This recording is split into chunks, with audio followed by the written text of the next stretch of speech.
జ్ఞాని అయిన సొలొమోను రాసిన సామెతల గ్రంథము 15వ అధ్యాయము 17వ వచనంలో ఇలా రాయబడి ఉంటుంది. పగవాని ఇంట కొవ్విన ఎద్దు మాంసము తినుట కంటే ప్రేమగల చోట ఆకుకూరల భోజనం తినుట మేలు.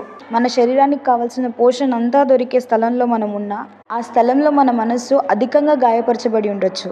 శరీరానుసారంగా ఏ లోటు లేకుండా ఉండి ఆత్మలో నలిగిపోయిన మన జీవితాన్ని ఈరోజు దేవుడు నెమ్మది గల చోటికి తీసుకొని వచ్చినప్పుడు అక్కడ శరీరానికి కావాల్సిన సమస్త పోషణ ఉండకపోయి ఉండొచ్చు, కానీ మన ఆత్మకు కావాల్సిన దానికంటే అధికమైన సంతోషం, సమాధానం దేవుడు కలుగచేశాడు. అందుకు మనం దేవునికి కృతజ్ఞత కలిగి ఉండాలి.